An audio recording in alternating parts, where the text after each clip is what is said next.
Hey there YouTube, Noah here. Kinda crazy, starting a vlog because I haven't vlogged in so long. That's where my camera's made a weird clicking sound there. But anyway, I guess today I'm going to shoot a quick little haul video thing on these things that we picked up, actually, in the video that I edited and got up yesterday. So let's just take a quick look through that box. That is one of three from that one guy. He's a really interesting character. Like I said, he actually knew Mike Wolf personally, and his daughter helped him write a book, and I guess he had some other interesting stories. He had a lot of cameras at one point, including Leicas, which unfortunately I guess we only got a case and a couple other things there. Let's just position the camera like that and move a couple things out of the way. Desk is looking slightly dirty. I guess I should probably clean that off here quick. But I have been listing, oh, camera is blurry there. Have been listing about an average of probably 40, if not 50 items a day for like the last 2 weeks. I'm definitely keeping up on the listing. The listing is going super strong. Part of the reason I'm not vlogging.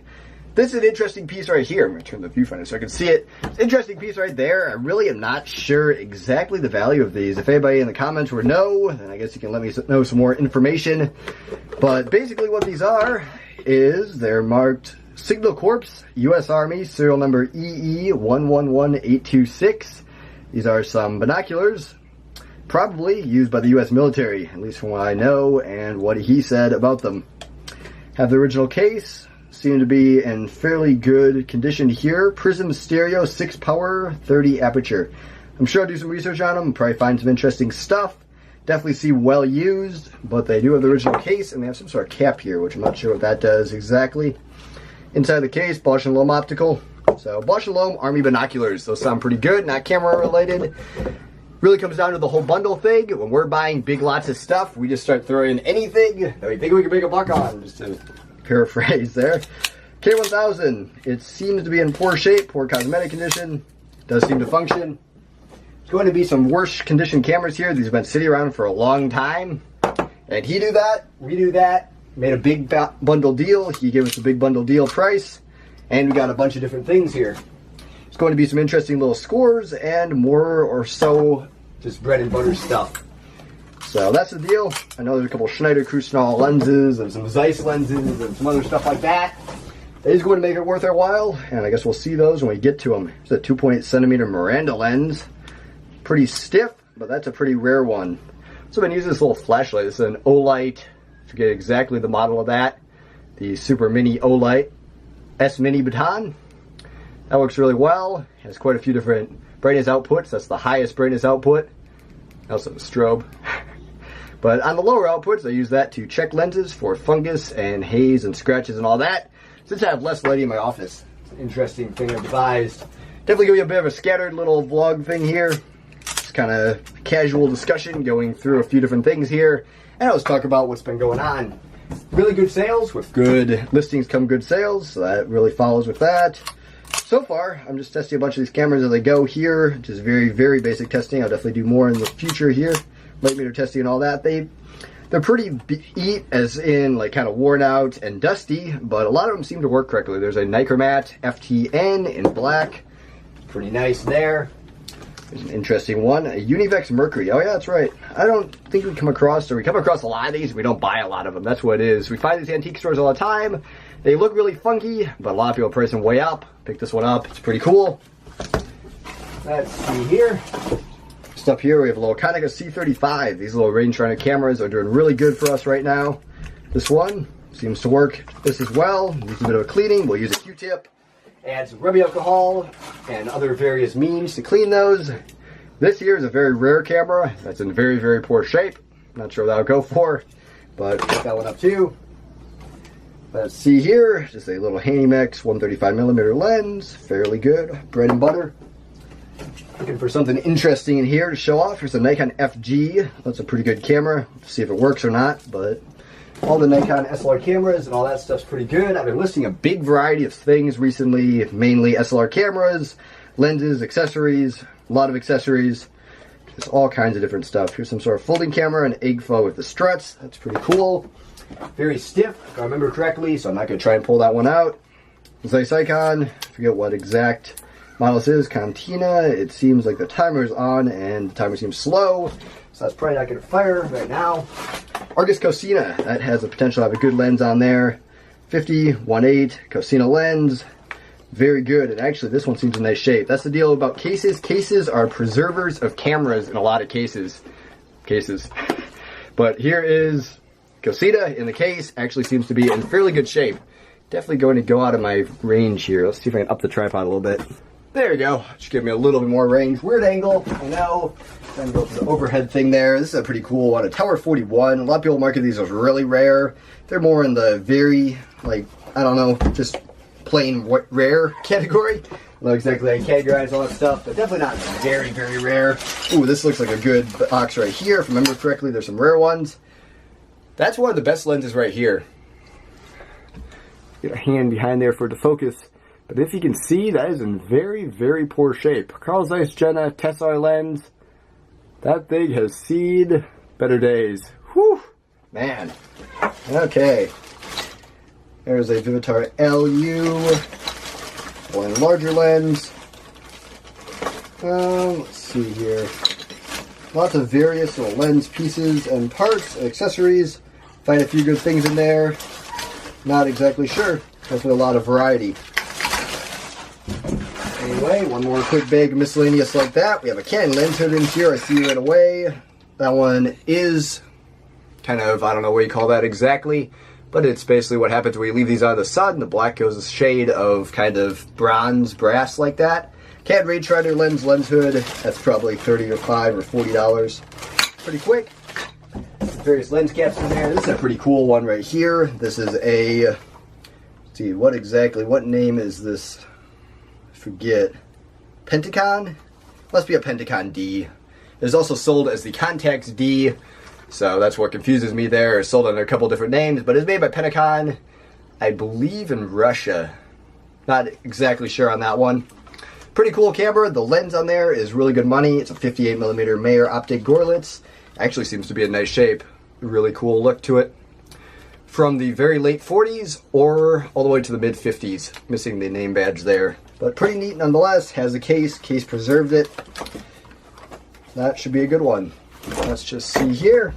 Ricoh 35. That's actually a pretty cool design on that one there. You don't see those ones in that exact design very often.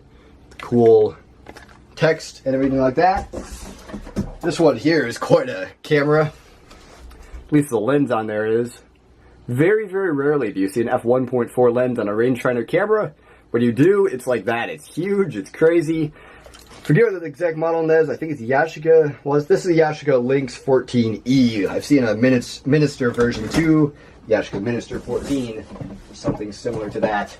These little flash units are really good. It's one of the only small flash units that goes for money. Canon Light D. Those tend to be fairly good. Let's see, we have a bunch of different little Adaptol lenses. And teleconverters are what they are. Some are better than others. Some are pretty good and some are less. Fujica 35ml. This is actually one of the cooler cameras out of that whole lot. This one unfortunately smells a bit moldy. But there it is. Fujica 35ml in the original case, in the original box.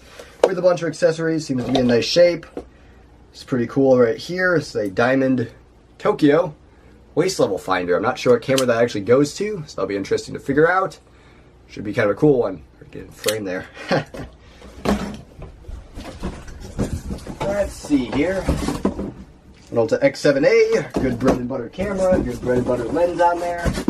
Another lens case, which has a Calamar lens, Calamar 28, 2.8 macro, which the macro means like 1 to 6 or something. That's what it says on there. But anyway, a nice shape like it is. That's a pretty good one. Let's just see here what's left. I can probably take it all out of here. Yashica FR is a high-end Yashica, big and heavy, but not necessarily worth a ton. Here's an Argus brick lens. You don't see a lot of those, so that's actually a pretty good one. A little AF35 ML2 or AF35M2, that's what they call it once. A little point and shoot, and actually those are fairly desirable. Their name is that Canon guy. We sell, you get a premium for Canon stuff, and a lot of people are looking for those. They tend to go for those from us. Bensidi Milano, made in Italy. Coral 24S. Seems like a non-imported camera. Made in Italy, sold in Europe most likely, and they didn't make their way to the United States a lot. Haven't seen one of those. That's pretty cool. Not sure it's worth a lot. It's made of aluminum. So, but pretty neat. The Pentax camera there. Let's see here. There's an interesting lens I'll bring up to show. And let's see if we have any more interesting lenses here. Good bread and butter lenses. Nothing super crazy, it doesn't seem like. But that's an interesting one right there. And a Munchen lens. I'm not sure if that came off a camera or what exactly.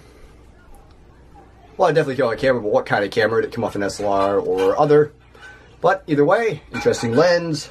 See what that one goes for. And this is interesting. Must be a Konica mount or something, but that's a pretty large bodied Vivitar 28mm lens. Not sure. Some of these had better optical designs and therefore go for more. So I guess we'll see on that one. And last but not least, I guess we have a Minolta Freedom 3 in the box. Okay, so quick haul video of one of 3 boxes from that one guy there. Mostly bread and butter, but there really was some oddball stuff in there. He had been accumulating for 40 or 50 years. A lot of the oddball stuff just got kind of tucked away. We dug through it, and we found some stuff there. So I guess it's just a big jumble of oddball and various different things. It'll be fun to list in some aspects, and not so fun in the cleaning aspects and that. Camera seems to be having some minor aperture issues, which isn't very good. But anyway, let's just go through a couple items that we sold within the last 2 days. Actually, last 48 hours. Basically today and yesterday. So anyway, first up here we have a Nikon 80-400mm, basically just a Nikon OEM lens collar for $88.99. Let's just set this up on a tripod here quick. Okay, so weird angle there, but I got it on a tripod, so that should be a little bit better. Next up here, let's look at this Bushnell Spacemaster spying scope eyepiece. The funny thing is, we get messages like this a lot, like, man, why are you selling for that for so much? I bought one for 15 bucks the other day, you know, I like the product and all, but it's way too expensive. We got such a message on this item, and then 2 days later, it sold for $97.89. Pretty funny. Next up here, a very quick sale. We basically listed this, and it sold within a couple hours. Nikon F SLR camera, Photopic FTM Prism eyepiece, level finder. This whole title there, 100 bucks, sold pretty quick. Next up here, Nikon MS40 AA battery tray holder for F6, sold for $30.52. A Minolta lens, $26.69. A Canon lens, $40.04. Can't see that one super well. A Zenda Bronica little film holder, missing the dark slide, $33.81. Canon 35-105 lens, $85.49. Canon A200, $43.69. Nikon Speedlight, $53.39 there. $74.50 for a little large format lens, and $90.24 for that Yashica lens there. Okay, well, really close and really bad lighting here, but I guess that's about where I'm going to end off this little thing for today. I've also been trying to do sleep schedule. Basically, instead of actually working during the day when it's noisy and there's a lot going on, I've been sleeping during the day and then working at night. Basically, I sleep from like between 6 and 8 a.m. to around 12 a.m. and then I sleep again. I wake up, I eat some lunch, I answer some questions, do all that kind of stuff, kind of get some daytime in there if I need it, and then I go back to bed around 2 all the way till 5. So basically I get between like 7 and 9 hours of sleep every night, or every day. It works pretty well, and I can stay up all night and list. That's what I've been doing recently here, and it's really been working out. It's been getting a lot done, a lot listed. Hope to get back into the vlogs here pretty soon. I'm just going to keep kind of churning out the travel vlogs and maybe even some of the older vlogs. We'll see about that. Definitely some different content coming up within the next week. I'm getting my electric skateboard back. I'm getting a new electric skateboard, and I'm also, see, a bunch of cubes, a bunch of Rubik's Cubes. I made 2 big cube orders, and those will be coming in here pretty soon. I'll be doing an unboxing video on those, but also, if you haven't seen it, I have a cubing channel that I'll link at the little link right there. Yep, that's where I'll be. So anyway, check out some of my cubing videos, which I have been doing a couple, I don't know, not lately, but I will be doing some more here in the future, and I just did some a couple weeks back. That's about it. That's about it for the update. Thanks for watching the channel. Thanks for staying tuned. Thanks for bearing with all the crazy upload schedule and all that. No out. Goodbye.